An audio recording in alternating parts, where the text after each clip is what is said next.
Narayanam namaskrityam naram chaiva narottamam devim saraswatim vyasam tato jayam udirayet.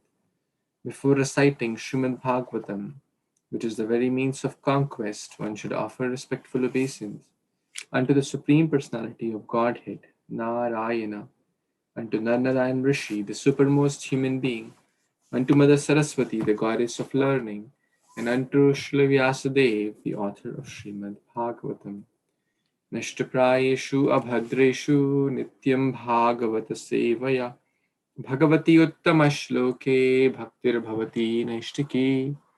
By regular attendance in the classes on Śrīmad-Bhāgavatam and by rendering service unto the pure devotee, all that is troublesome to the heart is almost completely destroyed, and loving service unto the personality of Godhead, who is praised with transcendental songs, is established as an irrevocable fact. Guruve Gauri Chandraya Radhikaya Tadalaye Krishnaya Krishna Bhaktaya Tadbhaktaya Namo Namaha. Namaha Pankajanaabhaya Namaha Pankajamaline Namaha Pankajanetraya Namaste Pankajangri Krishnaya Vasudevaya Devaki Nandanaya Cha Nanda Gopa Kumaraya Govindaya Namo Namaha. Namo Kinchana Vittaya Nivritta Gunavittaye Atmaramaya Shantaya Kevalye Pataye Namaha. Hare Krishna. Thank you so much for joining. We are reading Granth-raj Śrīmad-Bhāgavatam, Canto 8, Chapter 13, entitled Description of the Future Manus. So we were reading about the 8th Manvantara or 8th Manu yesterday, and discussing that how Bali Maharaj will become Purandara or the next Indra. And we're also talking about the other personalities like the rishis, etc. And we read till text number, I think 16, right? If you remember, 15 and 16 we read last about the 7 sages. So let's read the next verse, text number 17. Hare Krishna, Krishna Krishna, Hare Hare, Hare Rama, Ram Ram, Hare Hare. Devaguhya and Sarasvatyam Sarvabhuma iti Prabhu Sthanam Purandara dhritva Balaye Dasyatishvaraha. Translation by His Divine Grace A.C. Bhaktivedanta Swami Prabhupada, Srila Prabhupada ki Jai. In the 8th Manvantara, the greatly powerful personality of Godhead, Sarvabhuma, will take birth. His father will be Devaguhya and his mother will be Sarasvati. He will take the kingdom away from Purandara, Lord Indra, and give it to Bali Maharaj. Hare Krishna. So, quite straightforward here. In the 8th Manvantara, the Lord will appear as Sarvabhuma. And many people say, I am God. Many in India, Prabhupada used to say that every day new God is created. But all the future pastimes or the future avatars also of the Lord, the Manvantara avatar, there are multiple types of incarnation, and one of them is Manvantara avatar. There are others like Guna avatar, Leela avatar, Purusha avatar, etc. These are different types of incarnation, and one of them is Manvantara avatar. So here we're talking about the 8th Manvantara avatar, who will be coming in future after millions of years, and who will be his parents. That's also mentioned. Now just think about, is it an ordinary thing to tell who will be appearing after millions of years and who will be his parents? We cannot tell about 10 years back what happened, not to speak of 10 years, 1 year back what happened, we don't know. Can we tell who will be born after 2 years and who will be his parents? No one can tell. So, but this shows that these personalities, especially the Supreme Lord and his avatars, are not ordinary like souls or not like ordinary human beings. Janma karma chave me divyam, Bhagavad Gita 4.9. Evam yo veti tatvatah. The activities, Krishna says, my activities, my pastimes, my forms, my appearance, etc., is divya, is transcendental. So all the future avatars and their where they'll be born, who will be their parents, etc., are mentioned in the scriptures. That's a good way to, if someone says, well, I'm God, where is the mention in scriptures? Can they do divya activities like lifting the Govardhan hill? Then we can say that yes, they can compete with. Can they kill Putana at the age of like couple of days, 6 days? Krishna killed Putana. 12-mile long. She was 12-mile long. So all these show that Lord Sarvabhuma, who will be his parents, Devaguhya and Sarasvati. And then what will he do? He'll give back the kingdom to Bali Maharaj, because he'll be the next Indra. So today is Friday. So let's read the next verse. If anyone has not read throughout the week, please go ahead first, and then others can read as well. Text number 18. Okay, would someone like to read? Please raise your hand if you're interested to read. I think Sampada Mataji wants to read. Yes. Yes. Thank you, Prabhuji. Hare Krishna. Navamo Daksha Savarni Manurvarunah Sambhavah Bhuta Ketur Dipta Ketur Iti Adyastat Sutta Nirpa. Translation: O King, the ninth Manu will be Daksha Savarni, who is born of Varun. Among his sons will be Bhuta Ketu and Deepa Ketu. Thank you, Hare Krishna. Thank you so much for so nicely reading. So now from 8th Manvantara, we move on to the 9th Manvantara. And who will be the Manu? Daksha Savarni. In the previous one was Savarni, son of Varuna. So that's mentioned here. Quite straightforward. Let's move on to the next verse, text 19. Anyone wants to read?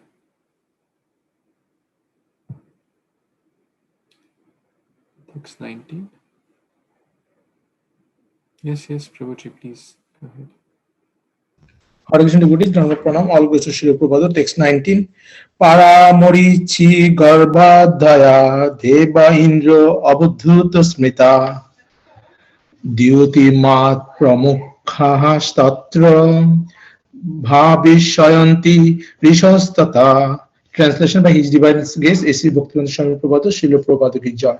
Translation: in this ninth Manvantara, the Paras and Morichi Garbhas will be among the demigods. The king of heaven, Indra, will be named Avadhuta, and Dityaman will be among the 7 sages. Hare Krishna Prabhu. Prabhuji, this is not a out of curiosity. So Lord Brahma is living 100 years. So many 30 months and each day. So each day 12 hours is a kalpa. So each kalpa, it looks like in his 100 year, 30 months, 12 months and 30 days. So the position will be changing, keep changing every time. It looks like, right, Puji? Whose position? These all positions? Yes. Oh yes, of course. We are talking about just this kalpa, which is going on. In every kalpa, there will be 14 other Manus. So that's kind of the beyond the scope of this discussion because because this kalpa according to us is so big, correct? What to speak of kalpa? Even the Kali Yuga appears to be so big to us. 4 lakh years. It's like and for an ant, the body of the life of a human being is very big. Some ants, they live only few seconds. And then just think about, they must be doing, oh, these humans, you know what? The 1 second, multiply that with 60, that's 1 minute. Multiply that with 60, that's 1 hour. Multiply that with 24, that 1 day. Multiply that with 30, that's 1 month. Multiply that with 12, that's 1 year. Multiply that with 50, 60, 70, or 80, 100 years. Oh my God, how many seconds their life is. They must be calculating like that. So, right? You see the relativity? So, now this should humble us, basically. I think I am great. I think this world, I am running this world. I think, I can do this. I think I am a big hero. The whole world is running under my directions. Ankara vimudatma kartam. But look at our lifespan, right? Compared to Kali Yuga, or compared to Brahma, compared to this Manu, it's not even like a dot. If we think it an ant, okay, whose lifetime is couple of days, right? There are some creatures like that, right? What will we think? Will we think, well, look at this creature, so busy trying to enjoy, so busy in eating, sleeping, mating, defending. He or she does not know that in 2 days he'll be dead. Correct? That's how Lord Brahma must be thinking. Look at this person. He's so busy making plans for enjoyment. He's so busy thinking, oh, I'll be very rich one day. Oh, I'll have everything at my disposal. Oh, I'll have so many servants. Look at our lifespan. Kamala dala jala jivana talamal. It's so fickle, so like a tiny drop of water on the lotus petal. Every moment can be the last moment. This is not something to scare us. Well, a healthy fear is good. This is not something to be pessimistic about. This is something to be practical about. This is called to understand scriptures and to try to live by it. So, I don't know what was your question, but does that make sense? Thank you. Okay, just thought to share this with everyone. So this is the next kind of table for the 9th to 14th Manus. So Daksha here, let's talk about Daksha. Daksa Savarni. Devas are the Parasas and Marichigarbhas, who are the Manuputras, who are these Indras, who are the Rishis, etc. So in a nice structured way, it's mentioned. For those who want to learn all the names, can do so. But nonetheless, even by just reading these names, we will get a lot of purification because their names are in the Bhagavatam. These are Krishna's incarnations or his devotees or his pastime. Just by reading this, we will get purified. That's the power of each and every word of Śrīmad-Bhāgavatam. Okay, let's read text 20. Would someone like to read this one? Yes. I would like to read. Please. All praise to Srila Prabhupada, Dandavat Pranam everyone. Text 20. Ayushmato ambudharayam Rishavo Bhagavat Kala Vavitayena Samradham Trilokim Bhokshayate Adbhutaha. Translation by His Divine Grace A.C. Bhaktivedanta Swami Prabhupada ki jai. Rishabadeva, a partial incarnation of the Supreme Personality of Godhead, will take birth from his father Ayusman and his mother Ambudhara. He will enable the Indra named Adbhuta to enjoy the opulence of the three worlds. Back to you. Thank you, Mataji. Again, quite straightforward. The Lord's appearance, Amsha-avtara or Manvantara-avtara, name is Rishabadev, who will be the father, Ayusman, and mother, Ambudhara. Ultimately, it is the Lord only who enables us to enjoy.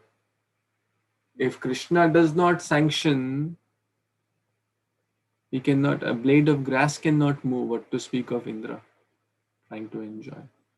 So ultimately, everyone is running under his direction only, whether it's a tiny ant or whether it's the Indra. So quite straightforward here. Ninth Manvantara, Rishabadev will appear. Okay, let's read text 21 about the 10th one. Anyone wants to read this? Text 21. I can read, Prabhu. Yes, please.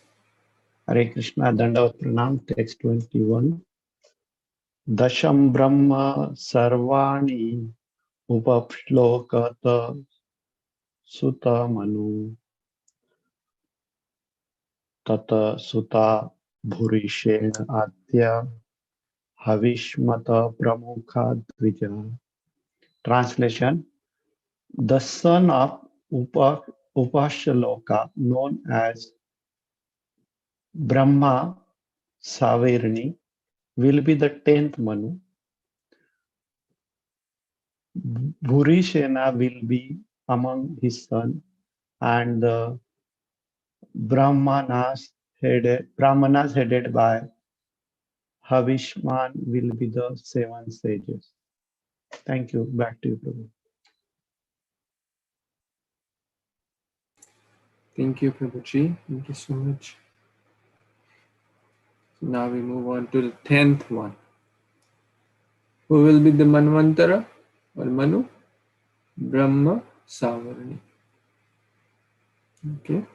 Again, I'm not repeating all the names because we just read and it's hard to kind of remember, but let's keep moving. Text 22. Would someone like to read? Anyone who's not read and wants to read? Babu, Kanayan, Prabhu, want to read? Ekant, Prabhu? I can read, Prabhu. Yes, please. Havisman Sukratha Satyo Jayo Murtistada Vija Suvasana Viruddhadya Devas Sambhu Sureswaraha. Translation: Havisman, Sukrata, Satya, Jaya, Murti and others will be the 7 sages. The Suvasanas and Vruddhas will be among the demigods, and Shambhu will be their king Indra. Hare Krishna. Hare Krishna. Thank you, Prabhu. Thank you so much.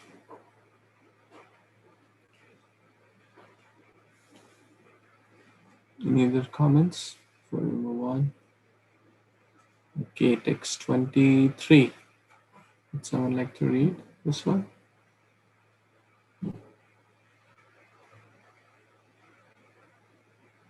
No one? Parna, Mataji, would you like to read?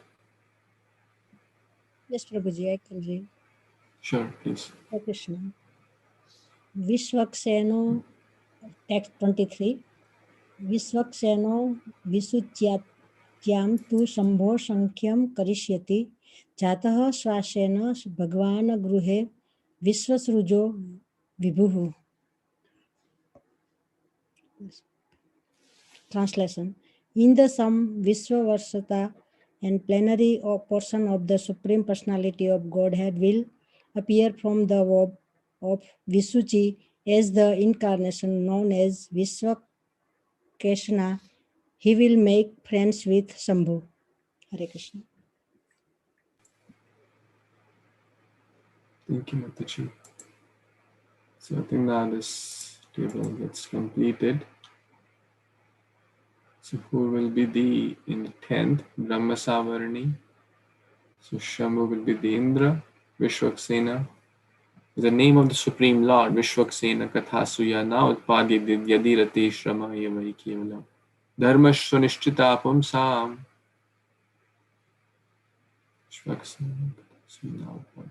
So the Vishwaksena is basically the name of the Supreme Lord. We have read in multiple other verses as well. Will make friends with Shambhu, and Shambhu is the Indra. And these are the 7 sages, Saptarishis. So it's like at every Manvantara, the Saptarishis change. So currently, who are the Saptarishis? We discussed that. Also, I don't remember all the names, but we discussed in the 7th Manvantara. So these also keep changing. So does Indra. It's kind of a re-election happens, right? In the material, in the earthly planets, that maybe after 4 years, these leaders may get appointed somewhere 5 years. Different countries have different rules and stuff. But these are very responsible positions, right? As mentioned here in one of the verses, Deva Rishibhutat Panrinam Pitrinam Naking Karunayam Rini Charaj. Okay, that's what the Rina. That's another verse which says that one should not become a mother, father, Deva, Guru, etc. until one can take the responsibility of one's dependents to take them back home, back to Godhead. So all these positions are very, very important positions. The king gets the 1/6 of the share of the karma of the Praja, right? Do you believe in that?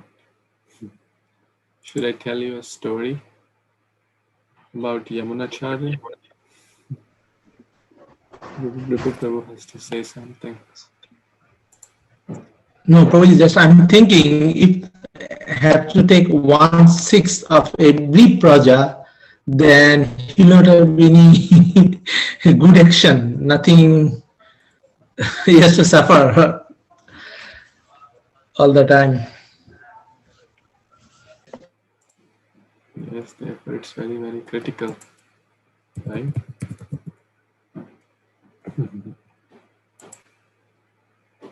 Therefore, earlier they were called Raj Rishis. They were not just called Rajas, they were called Raj Rishis. One king said, if anyone does not follow Ekadashi, that person's head will be chopped off. That was King Kshatriya. So everyone, because the king was responsible for taking the dependents back home, back to Godhead. And if they do wrong, they eat sinful things, or they committed because Pap Purusha reside. This is just was one example. And of course, it is actually in modern days, the servant leadership is a big term in our company. They just give so many trainings and this about servant leadership and all that. But where is it coming from? It's coming from our Vedic culture only. That they were actually the true well-wisher of their praja. They were like a true servant, ready to give up their own life for the welfare of the praja. So I think some of you wanted to know the story of Yamunacharya, and Yamunacharya. So I'll share this story actually. In Sri Sampradaya in South India, this great personality, appeared, Nathamuni, etc. If you like how we have our parampara chart, they also have their parampara chart, and in that there is name of Nathamuni. There is name of Rama Mishra, a great disciple of Nathamuni, and there is also mention of Yamunacharya before Ramanujacharya. So they all were before Ramanujacharya appeared. So Sri Ramanujacharya was also known as Alavandara, Alavanda,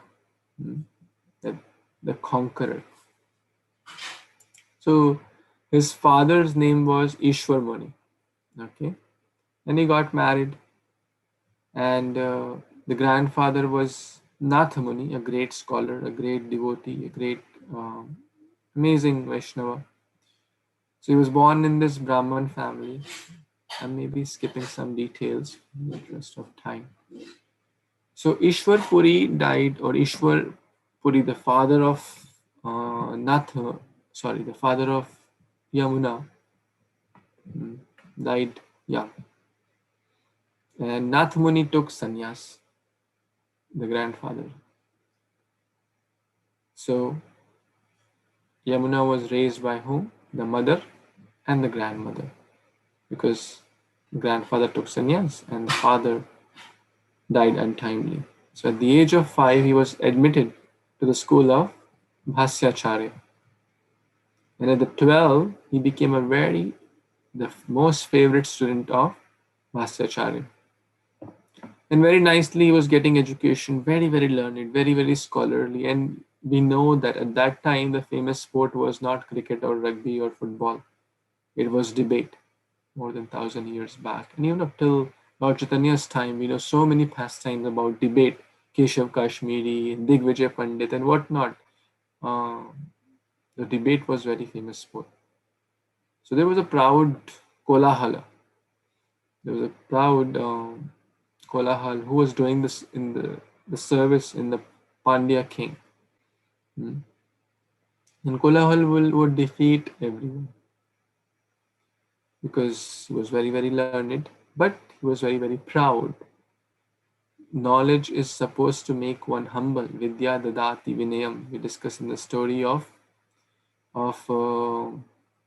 this Trinavrata also. Trinavrata represents learning which leads to false arguments.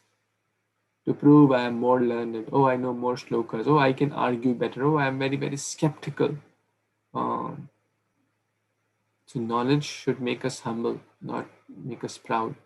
But Kolahal was very proud of his learning, and no one could defeat him because he was very learned. So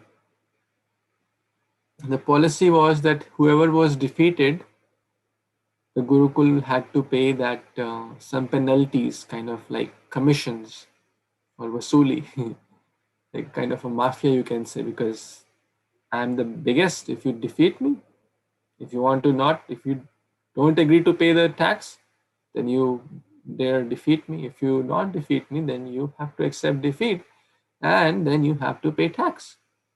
So they used to, Kolahal, sent his disciple to Yamuna's guru. Who was Yamuna's guru? Anyone knows? Bhasyacharya. Okay, Bhasyacharya. He was in the Gurukula of Bhasyacharya.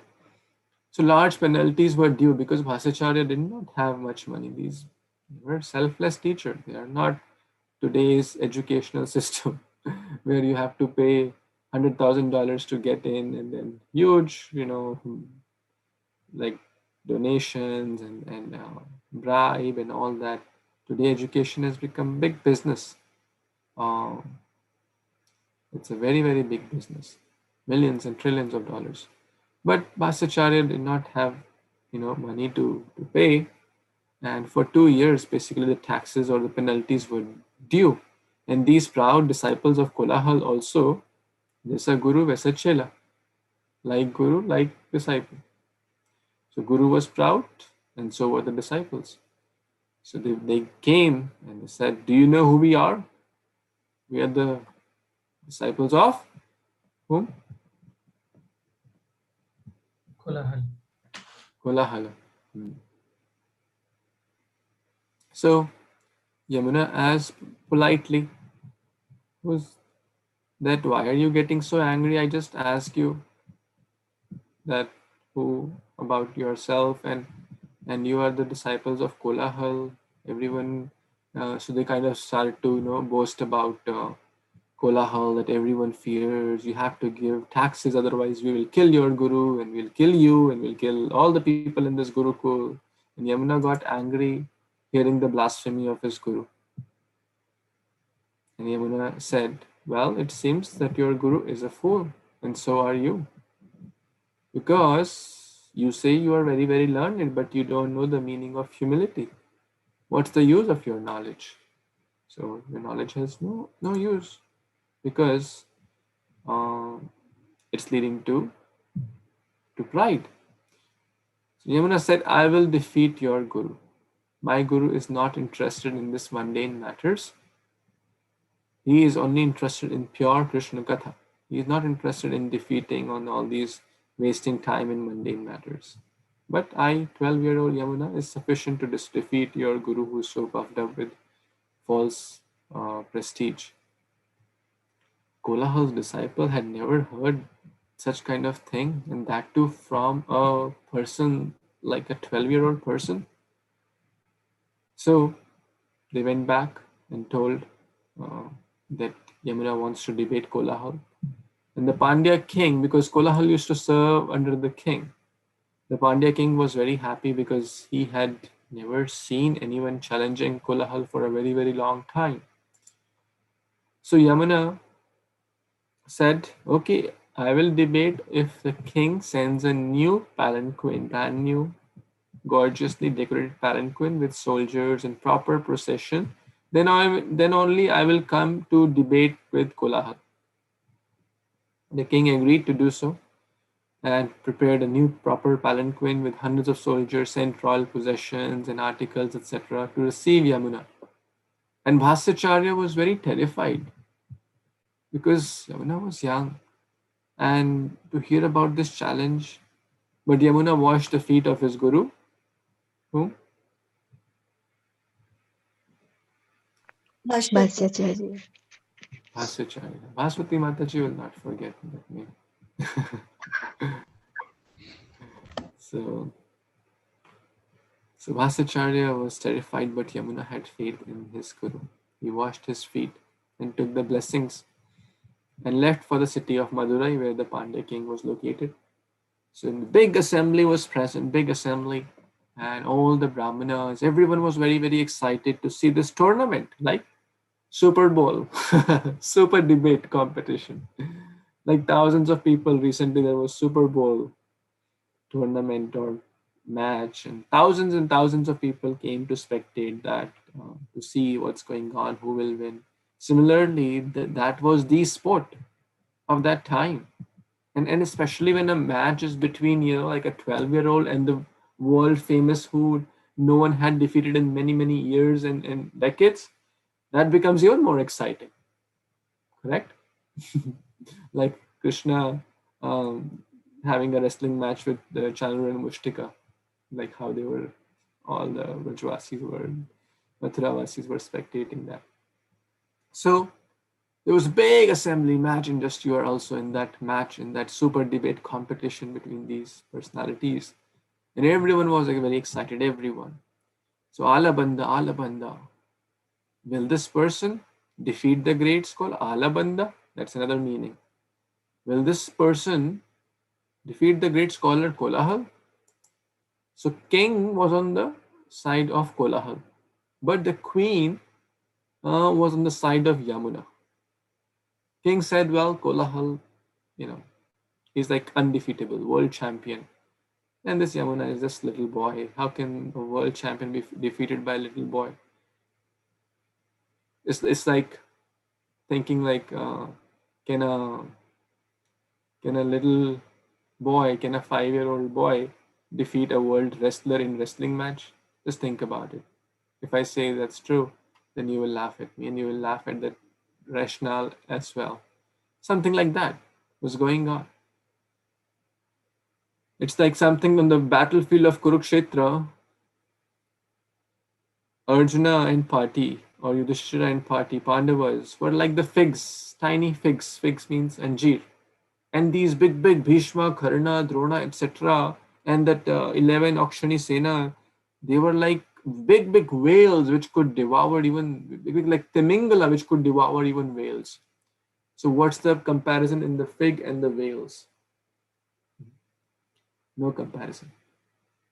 But if one has the mercy of one spiritual master, Mukam Karoti Vachalam Pangum Langite Girivat Kripatamam Vande Shri Guru Dimtarina.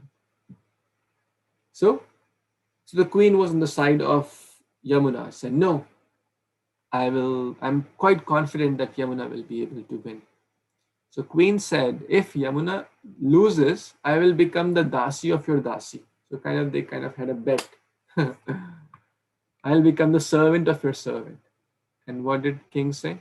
If Yamuna wins, I will give him half of my kingdom. Okay.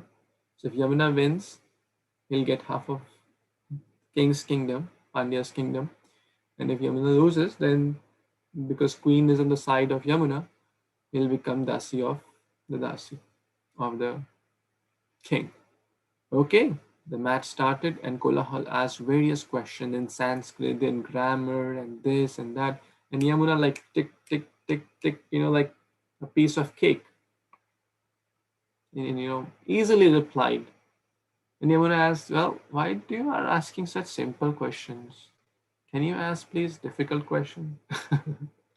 Just imagine if you're asking the best of the questions and a little boy says, why are you asking such simple questions? How would one feel?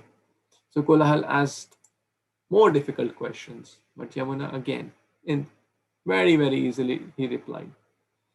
Okay. So Kolahal said that, okay, now round two.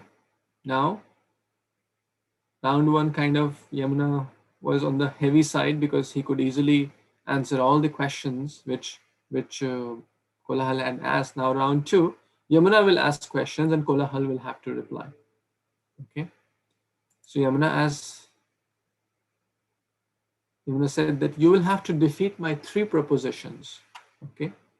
Number one, our king is a pious or a righteous king. Okay. So Kolahal has to defeat the three propositions. Number one is, that means have to prove that these propositions are false. The king is a pious or a righteous king. Number two, the queen is a chaste lady. And number three, Kolahal, your mother is not barren. So in short, he has to prove that king is not a pious king. He has to prove that queen is not a chaste lady. And he has to prove that Kolahal's mother is barren. And then that brings questions to, like who is the mother of Kolahal? So how can, if Kolahal's mother is not barren, it's like, so Kolahal was very, very angry. Well, this is all word jugglery. This is nonsense. He's insulting the king. He's insulting the queen. He's insulting me. He's insulting my mother. What is this nonsense going on? So it's all word jugglery and like everyone says ala banda, like cheer, what they call cheer people, they cheer. So they're all saying ala banda, this is that person who will defeat Kolahal. This is because it was like a googly for Kolahal. He was totally lost what to say, what to tell. I don't know. It's like a word jugglery. He said, well, do you accept defeat? So the king also agreed that Yamuna won. But Kolahal said, well, I can't accept defeat like that until Yamuna proves that, these are not just word jugglery. So Yamuna said, okay, I will answer all these three questions from the Manu Samhita. So from the Manu Samhita, he said, and this is how I got reminded, the king gets 1/6 of the good or the bad reaction of the citizens. So is there even one bad citizen in the kingdom? The king will get the share, and that makes the king not pious or not righteous, because he is getting the share of the bad karma of the citizens. And then Alabanda, everyone, that's true, that's right on point. And then said, queen is a chaste lady, he has to disapprove that. So he said, from the Manu Samhita again, during the marriage, the wife also gets married to the demigod, sun, moon, etc., the 8 people. So she's not just getting married to her husband, but she's also getting married in one way to these demigods. And then again, Alabanda, yes, that's absolutely correct. That's absolutely correct. And then the third one, again from the Manu Samhita, the scriptures say that if the woman has only one child, that's considered, of course, we're talking about thousands of years back here, that's considered as barren, as per some of the scriptures. So all the 3 points were kind of, Kolahal was defeated very badly in front of everyone. Thousands of people were present. All glories to Yamuna, all glories to Yamuna, all glories to Yamuna. Alabanda, Yamuna crushed the pride of Kolahal. And guess what he got? Any guesses? Have the kingdom. Of the kingdom, of the king of Pandya. So the king, stood by his words and gave him the half the kingdom, and the news spread. One person was quite anxious about this whole thing. Can anyone guess who? Grandfather. Grandfather. Grandfather and Kolahala. Grandfather. Yes, the answer is grandfather. What was his name? Nath Muni. Nath Muni. Very nice. And why was he anxious now? Any guesses? Because Yamunacharya got the kingdom, so he might forget all his Very training. nice. Yes. Yeah, at that time he was still Yamuna. He was still didn't become the great Yamunacharya. He was still Yamuna. So Yamuna got absorbed in the kingdom and ruling and sense gratification, prestige, fame, money. Therefore, Queen Kunti says, Janma Aishwarya Shruta Shri Bhedamana Madapuman Neva Avaharti Avidhatum Vai Twam Akinchana Gochara. It's not easy to become Krishna conscious. There are some exceptions, but those exceptions are very few. But in general, these things are not favorable. Lot of wealth, prestige, beauty, knowledge, fame, recognition, followers. It's very, very hard to be Krishna conscious because Maya is so strong. It's so strong.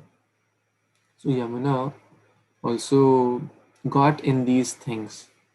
And he forgot the devotional service of Ranganath. He forgot in his youth the teachings, the message which he had learned in his from his teachers. Nathamuni was very anxious about whole thing, and guess what? He developed a plan. Now he told his disciple Rama Mishra that I am giving you a special service. And what is that special service? To bring Yamuna back. And Rama Mishra was also a great disciple. He's in the Sri Sampradaya. You'll see his name as well, like how we have different acharyas in our Brahma Gaudiya Sampradaya. So after Nath Muni comes Rama Mishra and then Yamuna. So you tell, Nath Muni told Rama Mishra, kind of a plan, that you tell that I have a treasure for him. I have a treasure for him and I want to give it to him. So Rama Mishra developed a plan and became a good friends. Now it's not easy to kind of, it's not easy to can someone preach to the president of the country and just make him Krishna conscious? I mean, it's possible, but it's not an easy thing. right? So even to get to that point is not easy, right? What to speak of talking to him and making him Krishna conscious, correct? Even getting there is so difficult, correct? So just imagine it. It's something like that. So Rama Mishra first became a good friends with the cook who was cooking for the king, Yamuna. And every day he used to bring a special herb to feed the king. And he used to tell the cook that this herb is very, very potent, very, very nutritious, very, very organic. And if the king eats this, the king will become very, very healthy. So Rama Mishra was actually a Brahmana and a great devotee. So for 2 months, Rama Mishra supplied this herb and made a special sabji or spinach called Tuluvadai. And the king used to love that sabji, that curry. And every day he would be so much fond of and wait for that Tuluvadai spinach. And 2 months had passed and every day he was honoring that. But one day Rama Mishra didn't come. And guess what? Any guesses? The king is looking for the food and asking who. Then the whole Yes, very nice. The king called the cook, where is Tuluvadai? And the cook said, well, we don't know. This great Brahmana used to come selflessly, used to get the herb and make this preparation. And the king said, well, next time that sadhu comes, bring him to me. So see, a devotee is very, very expert, intelligent. How he got to the king is also a great science, right? So we should also be very, very expert in how to get to the places where, like, we don't know. Tomorrow, some of you may be, preaching to the president, right? So, Sampada, you want to share Krishna consciousness with the president? Yeah. See, so we have to learn the stories of these great souls so we can understand how they did with so much maturity and so much intelligence. So now the president, the king wanted to meet this Ram Mishra, the sadhu. Well, and that's what Ram Mishra really wanted to happen, correct? That's what Ram Mishra was waiting for. So Ram Mishra, very, very excited, came next day, and the cook told that king is calling you, and said, okay. Ram Mishra told, well, I wanted to tell you a very, very important message, that your grandfather has left a great treasury for you and wanted to hand over this treasury to you. And king said, okay, well, we are all into expanding the kingdom and getting more treasury and stuff like that. Let's go. Okay, soldiers, let's get ready. Rameshwar said, well, no, this will be just you and me. We have to walk to the treasury. No one else can come. It's guarded by a giant serpent with thousands of hoods. It's inside the 7 walls, and a Rakshasa is also guarding it. So, and there's a special kind of mantra which opens that, with which we can access this treasury. So, basically, Rama Mishra was indirectly telling the description of Lord Ranganath, is the life and soul of Ramanujacharya, the life and soul of Yamuna, before he became the king. That was his life and soul. That's what he learned. That's how he was able to defeat Kolahal. So king said, well, let's go. So guided by a giant serpent inside the 7 walls, Rakshasa guarding, etc. One mantra. So the king Rameshwar said, well, sorry, we can't take anyone else. We have to walk. It will take 18 days to reach there. Okay. 18 days to reach there. 18 also is a specific number because there are 18 chapters in Bhagavad Gita. So every day they would chant verses from Bhagavad Gita, and that's where the chant is coming from. Just kidding. chapter a day. 18 days, 18 chapters. Ram Mishra would recite and Yamuna would listen. And every day, as he was hearing the nectar, Gita Gangodakam Pitva Punarjanmana Vidyate, one who reads Bhagavad Gita daily, one who bathes his consciousness, her consciousness with Bhagavad Gita, everything is purified. So as Yamuna was bathing in the consciousness, in the nectar of Bhagavad Gita, all the impurities were being washed away, one after the other, one after the other. And as they came on the 12th day, 12.8 words, Mayeva mana adhastva may buddhim niveshaya Nivashyasi Mayeva Eta Urdhvam Na Samshaya. Just fix your mind upon me, the Supreme Personality of Godhead, and engage all your intelligence in me. Thus you will live in me always without a doubt. Yamuna was in tears after hearing these words. I had forgotten the aim of life. I was caught up in this wealth, sense gratification, name, fame, recognition. I was in great tears, lamenting. I do not want any treasury. I want to take sannyas now. And now I want to renounce. I had enough of my worldly things. Now I want to retire. Ramishra told, well, you come to me with Rangashetra. And then Yamuna realized the real treasury. The real treasury was guarded by 7 walls, 7 gates that have been 7 gates or walls. There's one Rakshasa guarding it, that's Vibhishana. There is only one mantra which can access Om Namo Narayanaya.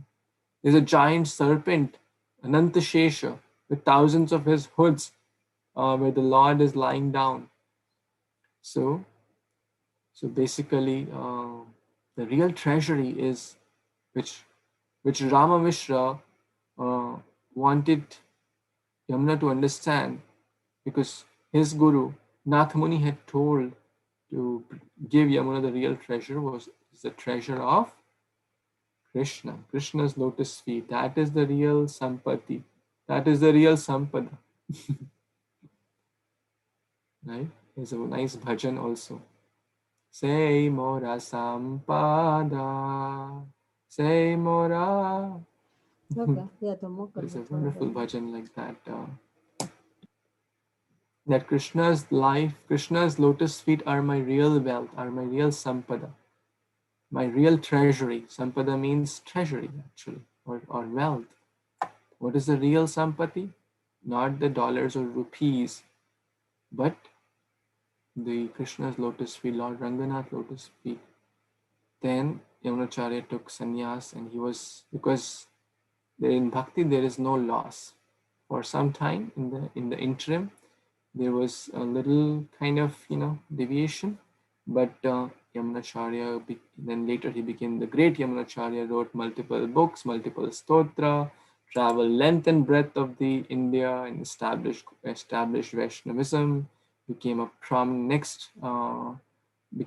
devotee and next Vaishnavacharya in the Sri Sampradaya, and got his real sampada of Lord Ranganath's lotus feet. So I just thought to share that because we are reading a lot of names, so sometimes stories, and so many great lessons in this story on a practical level as well. So sorry for being a little over time. Any comments or questions, additions before we pause?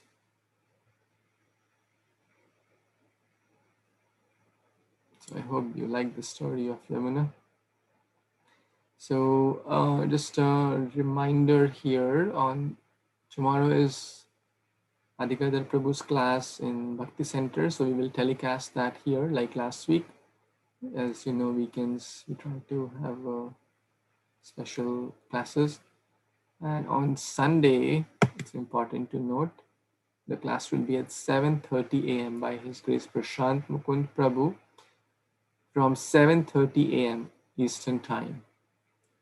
And most of you already know, but in case not, we also have the Japa call from 5 a.m. to 7 a.m.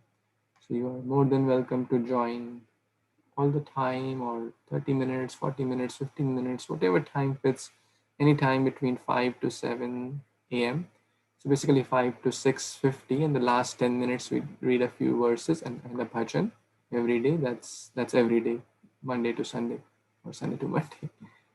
And then 7:30 on Sunday we'll have the class on improving japa, basically how to properly chant by Prashant Mukund Prabhu, is a very senior Vaishnava. So of course everything will be posted, but over communication is sometimes better, so we may not miss these. Okay, so we'll pause here and continue tomorrow. We'll see you all tomorrow. Kantra Śrīmad-Bhāgavatam ki jai, Śrī Prabhupada ki jai, Śrī Yamunacharya ki jai, Samaveta Gaur Bhaktarinda ki jai. Thank you so much. Hare Krishna. Hare Krishna, Babuji. Thank you so much. Hare Krishna.